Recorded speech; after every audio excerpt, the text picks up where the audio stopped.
ಕೀರ್ತನೆಗಳು 122ನೇ ಕೀರ್ತನೆ 6ನೇ ಚರಣ. ಯೆರೂಸಲೇಮಿನ ಶುಭಗೋಸ್ಕರ ಪ್ರಾರ್ಥಿಸಿರಿ.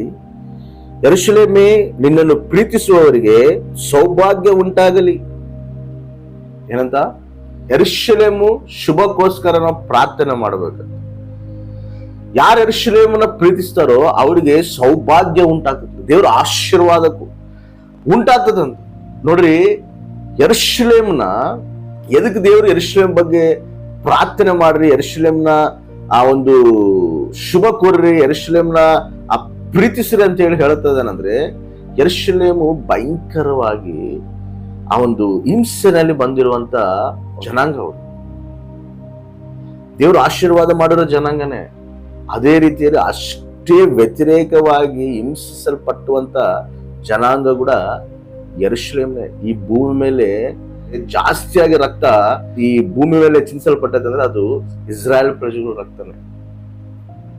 ಇಸ್ರಾಯೇಲ್ ಆ ಪ್ರಾಂತದಲ್ಲಿ, ಆ ಯೆರೂಸಲೇಮ್ ಪ್ರಾಂತದಲ್ಲಿ 200 ಮೇಲ್ಪಟ್ಟ ಯುದ್ಧಗಳಾಗದವು. ಅದೇ ರೀತಿ 40 ಮೇಲ್ಪಟ್ಟ ಯೆರೂಸಲೇಮು ಆ ಒಂದು ಸರ್ವನಾಶನ ಆದದು, ಅಳಿಸೋಗ್ಬಿಟ್ಟದ ಯುದ್ಧ, ಕಣ್ಮರೆಗೆ ಆಗ್ಬಿಟ್ಟದ. ಇದು ಆರ್ಕಿಯಾಲಜಿಸ್ಟ್ ಎವಿಡೆನ್ಸ್. ಅವರು ಅಲ್ಲಿ ಪರಿಶೀಲನೆ ಮಾಡಿ ನೋಡಾರ. ಆ ಒಂದು ದೇಶದ ಲ್ಯಾಂಡ್ ನವರು ತೋಡಿ ಅದನ್ನ ಆರ್ಕಿಯಾಲಜಿಸ್ಟ್ ಎವಿಡೆನ್ಸ್ ಇಟ್ಕೊಂಡು ಅವರು ಪರಿಶೀಲನೆ ಮಾಡಿದಾಗ ಅವರು 40 ಟೈಮ್ಸ್ ಮೇಲೆ ಅದು ನಾಶನ ಆಗೋದು. ಅದ್ರ ಮೇಲೆ ಕಟ್ಕೊಂಡಾರ. ಅಂದ್ರೆ ಅಷ್ಟು ಭಯಂಕರವಾಗಿ ಆ ಒಂದು ಹಿಂಸೆಗೆ ಒಳಗಾಗಿರುವಂತ ಪ್ರದೇಶ ಯೆರೂಸಲೇಮ್, ಆ ಜನಾಂಗ. ಅದಕ್ಕೆ ಅವ್ರ ಬಗ್ಗೆ ನೀವು ಪ್ರಾರ್ಥನೆ ಮಾಡ್ರಿ, ಅವ್ರಿಗೆ ಶುಭ ಕೋರ್ರಿ.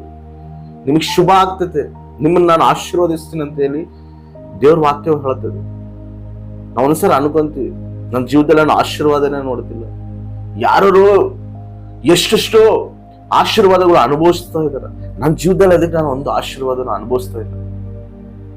ನನ್ನ ಮಕ್ಕಳು ಜೀವನದಲ್ಲಿ ಕೂಡ ಆಶೀರ್ವಾದ ಇಲ್ಲ, ನನ್ನ ಜೀವನದಲ್ಲೂ ಆಶೀರ್ವಾದ ಇಲ್ಲ, ನನ್ನ ಕುಟುಂಬದಲ್ಲೂ ಆಶೀರ್ವಾದ ಇಲ್ಲ, ನನ್ನ ಜೀವನದಲ್ಲಿ ಆಶೀರ್ವಾದನ ನೋಡ್ತಿಲ್ಲ ಅಂತೇಳಿ ನಾವು ಬಾಧೆ ಬಿಡೋದಾದ್ರೆ, ನೋಡ್ರಿ, ದೇವ್ರ ವಾಕ್ಯ ಹೇಳುತ್ತದೆ, ನೀನ್ ಯೆರೂಸಲೇಮ್ ಬಗ್ಗೆ ಪ್ರಾರ್ಥನೆ ಮಾಡು. ಈ ಆಶೀರ್ವಾದ ಹೊಂದ್ಕೊಳಕ್ಕೆ, ದೇವ್ರಲಿಂದ ಆಶೀರ್ವಾದ ಹೊಂದೋಕ ಇದು ಕೂಡ ಒಂದು ನಮಗೆ ದೇವ್ರು ಕೊಡ್ತಿರೋ ವಾಗ್ದಾನ. ನಿನ್ ಜೀವನದಲ್ಲಿ ನೀನು ಸೌಭಾಗ್ಯ ನೋಡ್ಬೇಕಂದ್ರೆ, ನೀನು ಆಶೀರ್ವಾದ ನೋಡ್ಬೇಕಂದ್ರೆ, ನೀನು ಸುಖ ಸಂತೋಷದಿಂದ ನೀನು ಜೀವಿಸ್ಬೇಕಂದ್ರೆ ಯೆರೂಸಲೇಮ್ ಬಗ್ಗೆ ನೀನು ಪ್ರಾರ್ಥನೆ ಮಾಡು. ನಾನು ಆಶೀರ್ವಾದಿಸ್ತೀನಿ, ನನ್ನ ಆಶೀರ್ವಾದ ನಿನ್ನ ಕುಟುಂಬ ಮೇಲೆ ಬರ್ತದ ಅಂತ ಹೇಳಿ ವಾಕ್ಯವು ಹೇಳುತ್ತದೆ, ದೇವ್ರು ಹೇಳ್ತದನ. ನಾವೆಷ್ಟು ಮಂದಿ ಯೆರೂಸಲೇಮ್ ಬಗ್ಗೆ ಪ್ರಾರ್ಥನೆ ಮಾಡ್ತಾ ಇದೀವಿ ದಿನ? ಯೆರೂಸಲೇಮು ಆ ಸಂತೋಷಕ್ಕಾಗಿ, ಯೆರೂಸಲೇಮ್ ರಕ್ಷಣೆಗಾಗಿ ಎಷ್ಟು ಮಂದಿ ಪ್ರಾರ್ಥನೆ ಮಾಡ್ತಾ ಇದೀವಿ? ಒಂದ್ಸರಿ ಆಲೋಚನೆ ಮಾಡ್ರಿ. ಅದಕ್ಕೆ ನಮ್ಮ ಜೀವನದಲ್ಲಿ ನಾವು ಆಶೀರ್ವಾದ ನಾವು ನೋಡ್ತಿಲ್ಲ. ನಮ್ಮ ಜೀವನದಲ್ಲಿ ನಾವು ಆಶೀರ್ವಾದ ನೋಡ್ಬೇಕಂದ್ರೆ ಯೆರೂಸಲೇಮ್ ಬಗ್ಗೆ ನಾವು ಪ್ರಾರ್ಥನೆ ಮಾಡಬೇಕು. ಯಾಕಂದ್ರೆ ಯೇಸು ಸ್ವಾಮಿ ಯೆರೂಸಲೇಮ್ ಸೆಂಟರ್ ಆಗಿ ಮಾಡಿಕೊಂಡು ಅಲ್ಲಿ ತನ್ನ ರಾಜ್ಯನ ಸ್ಥಾಪನೆ ಮಾಡಿ ರಾಜ್ಯನ ಆಳ್ತಾನ. ಆಮೇನ್.